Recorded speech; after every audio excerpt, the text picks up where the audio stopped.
안녕하세요. 반갑습니다. 저는 수십 년 동안 하늘과 지상을 오가며 일해온 승무원입니다.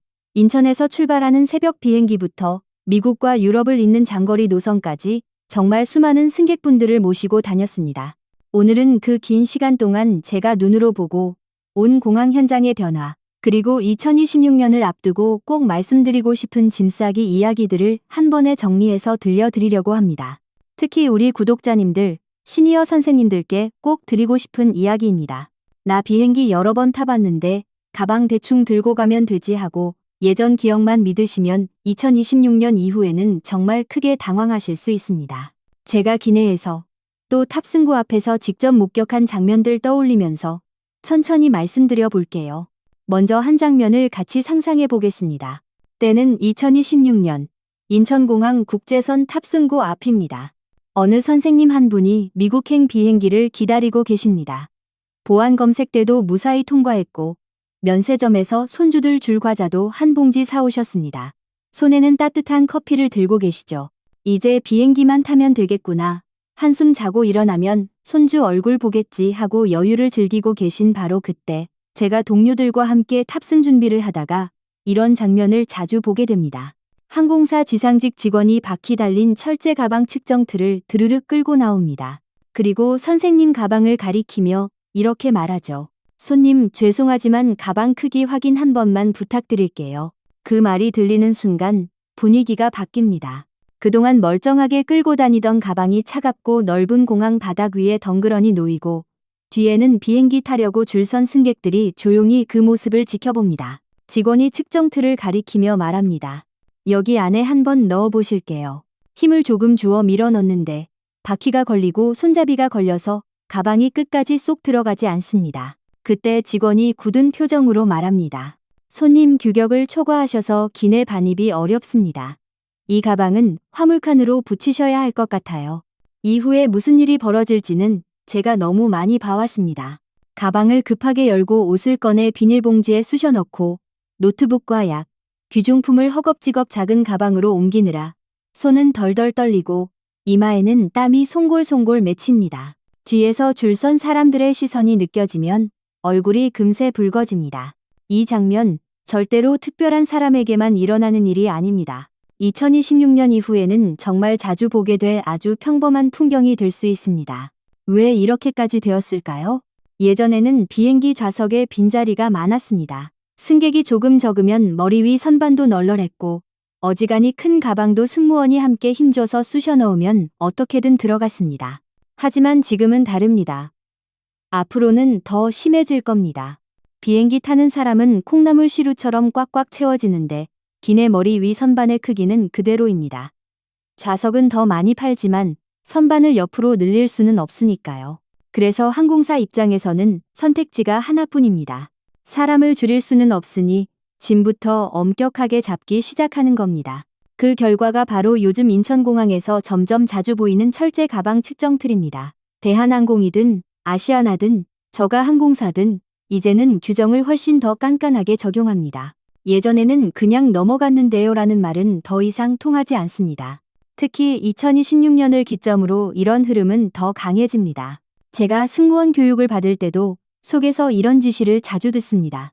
기내 선반 공간이 부족하니 규격이 안 맞는 가방은 탑승구에서라도 반드시 걸러라. 안전과 효율을 위해서다. 이야기가 조금 길어졌지만 그래서 첫 번째로 꼭 말씀드리고 싶은 것은 바로 기내 반입 가방의 크기입니다. 집 현관에 세워두면 딱 보기 좋고 제주도도 동남아도 수없이 다녀온 든든한 캐리어가 공항 측정틀 앞에만 서면 갑자기 골칫덩이가 됩니다. 많은 분들이 이렇게 말씀하십니다. 내가 이 가방 들고 얼마나 많이 다녔는데 왜 이제 와서 안 된다는 거야. 하지만 항공사 직원이 규정상 한번 넣어 보셔야 합니다라고 말하는 순간부터는 예전 경험이 아무 의미가 없게 됩니다. 그 틀 안에 바퀴와 손잡이까지 포함해서 힘들이지 않고 쏙 들어가야 합니다. 살짝 비틀어서 겨우 들어가고 한 부분이 튀어나오고 위나 옆이 걸리면 그 가방은 더 이상 기내 반입 가방이 아니라 화물칸으로 보내야 하는 수화물로 분류됩니다. 여기서 꼭 짚고 넘어갈 차이가 하나 있습니다. 많은 승객분들이 헷갈려 하시는 부분인데요. 공항 보안 검색대와 항공사 탑승구는 보는 관점이 전혀 다릅니다. 보안 검색대에서는 위험한 물건이 있는지 칼이나 가위, 액체, 배터리 같은 것만 봅니다. 반면 항공사 탑승구에서는 이 짐이 우리 비행기 머리 위 선반에 실제로 들어갈 수 있는지, 무게는 규정 아닌지, 들고 타는 가방 개수는 맞는지 이런 것만 따집니다. 그래서 보안 검색대를 통과했다고 끝났다. 이제 안심이다 하고 생각하시면 안 됩니다. 진짜 승부는 탑승구 앞에서 시작된다는 것을 저는 수없이 목격해왔습니다. 기내 반입 가방의 기준을 숫자로만 표현하면 세변의 합이 115cm 안쪽, 각 편은 55cm 전후를 넘지 않는 것을 보통 기준으로 합니다. 하지만 현장에서 느끼기에는 숫자보다 중요한 것이 있습니다. 바로 튀어나온 부분입니다. 몸통만 딱 재면 규정에 맞아도 바퀴나 손잡이, 각진 모서리, 앞주머니에 잔뜩 채워서 볼록해진 부분까지 합쳐서 봤을 때 틀에 딱 걸리면 그건 규정 위반이 됩니다. 집에서는 늘 이렇게 생각하시죠. 이 정도면 괜찮겠지. 장롱에도 잘 들어가는데 뭐. 하지만 제가 보는 공항 측정틀은 아주 냉정합니다. 집에서는 관대했던 그 부분들이 공항에서는 절대 용서되지 않습니다. 예전에 비행기가 여유로웠을 때는 저희 승무원들도 웃으면서 이렇게 말하곤 했습니다. 한번 힘줘서 넣어 볼게요. 조금만 밀어주세요. 그러나 만석이 기본이 되는 2026년의 비행기에서는 그런 여유가 거의 사라집니다. 자리도 부족하고 선반 공간도 모자라서 규정을 어기는 가방 하나를 봐주기 시작하면 뒤에 줄줄이 문제가 생기기 때문입니다. 그래서 저는 요즘 주변 분들이 비행기를 타신다고 하면 꼭 이렇게 말씀드립니다. 가방은 공항 가기 전에 집에서 이미 승패가 결정납니다. 집에서 줄자 한 번도 안 대보고 공항으로 나오시면 그날 여행의 첫 기억이 탑승구 바닥에 쭈그리고 앉아 가방을 뒤지는 장면이 될 수 있습니다. 자, 그럼 집에서 어떻게 체크해야 할까요? 가장 먼저 줄자부터 꺼내셔야 합니다. 가방을 사실 때 붙어 있던 기내 반입 가능 라벨. 저도 현장에서 보면 실제 규정보다 넉넉하게 적혀 있는 경우를 많이 봅니다. 그래서 그 꼬리표만 믿고 나오셨다가 탑승구에서 걸리는 경우 정말 많습니다. 그 라벨은 과감히 떼어버리시고 선생님 손으로 직접 재보셔야 합니다. 가방을 세워두고 바퀴 밑바닥에서부터 맨 윗부분까지 높이를 잽니다. 앞에서 뒤까지, 옆에서 옆까지도 재보시고 세 변을 더했을 때 115cm 정도 안에 들어오는지 확인해 보세요.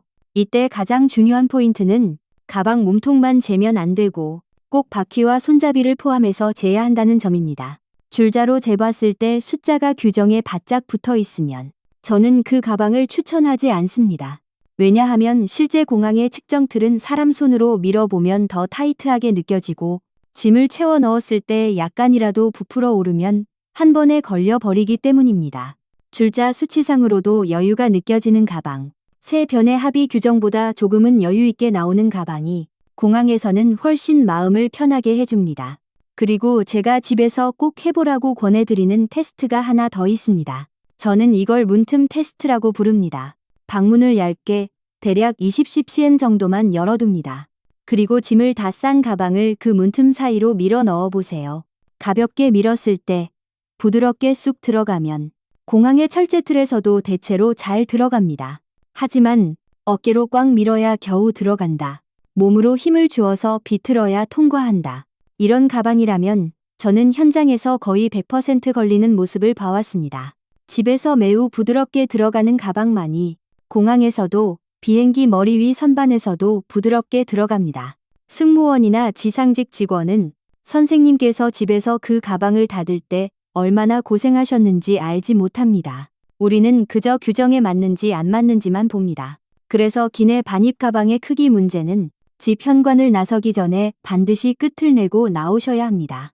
그런데요, 크기만 해결됐다고 끝이 아닙니다. 제가 현장에서 느끼는 가장 큰 변화 중 하나가 바로 무게입니다. 예전에는 기내에 들고 타는 가방은 무게를 그렇게까지 엄격하게 재지 않는 곳이 많았습니다. 규정에 10kg 짐이라고 적혀 있어도 뭐 조금 무거워도 어차피 손님이 들고 타시는 거니까요 하면서 눈 감아주는 문화가 분명히 있었습니다. 하지만 2026년을 앞두고 분위기가 달라졌습니다. 이제는 규정에만 적혀 있는 글자가 아니라 실제로 저울 위에 올려보는 규칙이 되었습니다. 이코노미 기준 10kg 전후가 보통 기내 가방 허용 무게입니다. 10kg이면 쌀 한 포대 무게입니다. 그 정도면 넉넉하다고 생각하시지만 막상 가방에 넣어보면 정말 순식간입니다. 튼튼한 캐리어일수록 가방 자체 무게가 3kg, 4kg쯤 나갑니다. 아무것도 안 넣었는데 이미 절반이 날아가 버리는 셈입니다. 여기에 노트북, 태블릿, 충전기, 세면도구 파우치, 여벌 옷 한두 벌, 약 몇 통을 넣으면 어느새 10kg에 바짝 다가갑니다. 제가 체크인 카운터 옆에서 지켜보면 이게 왜 이렇게 무거워요? 하고 놀라는 승객분들이 정말 많습니다. 더 큰 문제는 이제 공항 곳곳에 저울이 숨어 있다는 것입니다. 예전에는 사람이 서서 표를 끊어주던 자리였는데 요즘은 무인 발권기가 서 있고 그 앞바닥에 얇은 저울이 깔려 있는 경우가 많습니다. 탑승권을 뽑으려고 가방을 톡 내려놓는 순간 기계가 자동으로 무게를 재고 기준을 넘으면 경고 화면이 뜹니다. 또 체크인 카운터 옆 작은 저울에서 직원이 이렇게 말할 때도 많습니다. 손님, 기내 가방 무게가 조금 무거워 보이는데요. 한 번만 재볼게요. 그리고 제가 가장 많이 목격한 장면은 탑승구 앞에서의 무게 검사입니다. 승객분이 커피 한 잔 들고 기분 좋게 탑승을 기다리시고 계신데 직원이 다가와서 말합니다. 손님, 가방이 조금 무거워 보이는데 저울에 한 번만 올려보시겠어요? 모든 승객이 보는 앞에서 가방이 저울 위에 올라갑니다. 숫자가 10kg를 훌쩍 넘어서면 그때부터는 선택지가 딱 3가지뿐입니다. 그 자리에서 가방을 열고 옷을 꺼내 겹겹이 껴입거나 추가 요금을 내고 화물칸으로 보내거나 버릴 수 있는 물건들을 골라내서 버리거나 한여름에도 무게를 줄이려고 겨울 외투를 껴입고 땀을 뻘뻘 흘리는 모습을 저는 정말 자주 봅니다. 보는 저도 마음이 짠합니다. 그래서 저는 승객분들께 항상 이렇게 조언합니다. 짐을 다 싸신 뒤에는 집에서 한번 기내 선반 높이까지 들어 올려보세요. 가방 손잡이를 잡고 팔을 위로 쭉 뻗어서 머리 위로 들어 올려보셨을 때 가볍게 쑥 올라가면 그나마 괜찮습니다. 하지만 영차하고 힘을 줘야 겨우 들리고 허리와 어깨에 힘이 잔뜩 들어간다면 그 가방은 이미 안전한 무게를 넘었다고 보셔야 합니다. 비행기 안에서 흔들리는 상황에서 그런 가방을 머리 위로 올리다가 허리를 삐끗하거나 옆 사람 쪽으로 떨어뜨리는 위험도 있습니다. 그래서 저는 아주 작은 휴대용 손저울 하나를 꼭 권해드립니다. 마트나 다이소 같은 곳에서 몇천 원이면 사실 수 있습니다. 집에서 그 저울에 가방을 걸어보세요. 9.8kg, 9.9kg처럼 간당간당한 숫자가 보이면 공항 저울에서는 10kg을 넘어서 나올 가능성이 큽니다. 저울마다 오차가 있기 때문입니다. 그럴 때는 과감히 짐을 덜어내셔야 합니다. 제일 무거운 등산화나 두꺼운 외투는 가방에 넣지 마시고 몸에 걸치세요. 보안 검색대에서 잠깐 벗었다가 다시 입으시면 됩니다. 무거운 책이나 충전기 같은 것들은 가방 대신 주머니가 많은 조끼나 작은 보조 가방으로 옮겨 담으시고요. 그리고 가장 중요한 건 짐을 손에 들고 자신에게 솔직하게 물어보는 겁니다. 이번 여행에서 이걸 3번 이상 쓸까? 생각해봐도 한 번 쓸까 말까 싶은 물건이라면 10중 8구 안 써도 되는 짐입니다. 그냥 빼버리셔도 여행이 망가지지 않습니다. 짐이 가벼울수록 몸이 가벼워지고 몸이 가벼울수록 여행지에서 풍경도 사람도 더 잘 보입니다. 무거운 짐은 욕심의 무게라는 말. 승무원 입장에서 정말 많이 공감하게 됩니다. 이제 큰 가방 이야기는 어느 정도 정리가 됐습니다. 하지만 제가 현장에서 보기에 또 하나의 복병이 있습니다. 바로 작은 보조 가방, 개인 휴대품입니다. 많은 승객분들이 비행기를 탈 때 등에는 배낭, 손에는 캐리어, 다른 손에는 면세점, 쇼핑백, 어깨에는 핸드백까지 주렁주렁 매달고 탑승하십니다. 예전에는 저희 승무원들도 웃으면서 짐이 많으시네요 하고 넘어가는 경우가 많았습니다. 하지만 2026년 이후로는 그런 모습이 바로 단속 대상입니다. 항공사 규정에는 보통 이렇게 적혀 있습니다. 기내 수화물 1개와 개인 휴대품 1개. 여기서 많은 분들이 개인 휴대품을 내가 들 수 있는 아무 가방이나 하나더라고 생각하시는데요. 실제로는 기준이 훨씬 엄격합니다. 앞좌석 의자 밑에 완전히 들어가는 가방. 발을 둘 공간을 침범하지 않고 쏙 들어가는 크기여야 합니다. 의자 밑으로 일부만 들어가고 밖으로 툭 튀어나오면 그건 허용되는 개인 가방으로 보지 않습니다. 그래서 딱딱한 재질의 미니 캐리어나 작은 캐리어형 보조 가방은 의외로 문제가 되는 경우가 많습니다. 의자 밑 공간은 생각보다 낮고 깊이도 애매합니다. 천으로 된 배낭이나 부드러운 천가방이 훨씬 유리합니다. 또 많은 분들이 놓치시는 부분 중 하나가 바로 면세점 쇼핑백입니다. 면세점에서 술이나 화장품, 과자 등을 사면 예쁜 쇼핑백에 담아주죠. 하지만 승무원이 볼 때는 그 쇼핑백도 엄연한 가방 하나입니다. 그래서 저는 이렇게 말씀드립니다. 면세점에서 물건을 사셨다면 쇼핑백째로 들고 타지 마시고 쇼핑백은 접어서 가방에 넣고 안에 든 물건만 작은 가방 안으로 옮겨 담으세요. 자잘한 짐들을 작은 가방 하나로 싹 모아두면 승무원이 봤을 때 짐이 단정하게 정리되어 있네 하는 느낌을 받습니다. 그리고 이 작은 보조 가방은 단순한 가방이 아니라 선생님을 지켜줄 비상금고라고 생각하시면 좋겠습니다. 탑승구에서 갑자기 기내 선반이 꽉 차서 이 큰 가방은 화물칸으로 보내야 한다고 할 수도 있습니다. 그럴 때 선생님 손에 남는 것은 작은 가방 딱 하나뿐일 수 있습니다. 그래서 이 작은 가방 안에는 처음부터 여권, 지갑, 자주 드시는 약, 현금 일부, 휴대폰과 충전선, 그리고 비행기 안에서 추울 때 걸칠 얇은 스카프까지 절대 잃어버리면 안 되는 것들을 넣어 두셔야 합니다. 큰 가방은 옷장, 작은 가방은 금고. 이렇게 생각하시면 정리가 잘 됩니다. 가방 겉모양과 구조를 정리했다면 이제는 가방 속에서 가장 헷갈리는 액체류를 살펴봐야 합니다. 현장에서 승객분들이 정말 많이 물어보십니다. 고추장은 액체인가요? 고체인가요? 김치는 가져가도 되나요? 쓰던 치약, 로션은 어떻게 해야 하나요? 요즘 인천공항에는 가방을 열지 않고도 속을 들여다보는 첨단 장비가 도입되고 있어서 액체를 따로 꺼내라고 하지 않는 경우도 생기고 있습니다. 하지만 제가 늘 강조하는 말이 있습니다. 모든 공항이 인천공항처럼 최신 장비를 쓰는 것은 아니다. 갈 때는 인천공항이라 아무 문제 없이 통과했는데 돌아오는 길에 들르는 외국 공항이나 지방의 작은 공항은 여전히 예전 방식, 예전 규정대로 엄격하게 검사할 수 있습니다. 올 때는 괜찮았는데 왜 갈 때는 안 되느냐고 따져도 소용없습니다. 각 공항의 규정은 그 공항의 권한이기 때문입니다. 그래서 저는 승객분들께 항상 이렇게 말씀드립니다. 어느 공항을 가도 통과할 수 있을 만큼 가장 깐깐한 기준에 맞춰서 준비하세요. 액체류 규정을 쉽게 기억하는 방법은 이렇습니다. 기내에 들고 타는 액체는 한 용기당 100ml 이하여야 합니다. 요구르트 작은 병 하나 정도 크기라고 생각하시면 됩니다. 그리고 그런 용기들을 전부 합쳐서 가로 세로 약 20cc 정도 되는 투명 지퍼백 1개 안에 넣어야 합니다. 지퍼백이 빵빵해서 지퍼가 닫히지 않을 정도면 안 됩니다. 여기서 중요한 점은 내용물의 양이 아니라 용기 자체의 용량을 본다는 것입니다. 치약이 반만 남았어도 튜브에 200ml라고 써 있으면 안 됩니다. 로션이 거의 바닥이어도 병에 150ml라고 써 있으면 안 됩니다. 겉에 적혀 있는 숫자가 100ml를 넘으면 무조건 규정 위반입니다. 그래서 저는 이렇게 추천드립니다. 집에서 큰 치약, 큰 로션은 두고 작은 여행용통이나 공병에 필요한 만큼만 덜어오세요. 그리고 많은 분들이 속으시는 함정이 있습니다.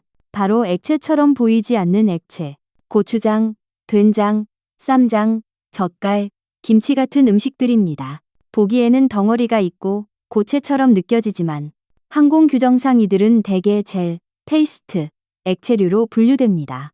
얼려서 가져가면 되겠다고 생각하시지만 녹으면 결국 흐물흐물한 상태가 되기 때문에 마찬가지입니다. 그래서 이런 음식들은 기내 가방이 아니라 튼튼하게 포장해서 붙이는 짐에 넣는 것이 훨씬 안전합니다. 기내에 들고 들어가다가 검색대에서 뺏기면 정성껏 준비한 음식들을 그대로 버려야 할 수 있습니다. 만약 액체 규정이 너무 복잡하고 스트레스가 많으시다면 조금 발상을 바꿔보셔도 좋습니다.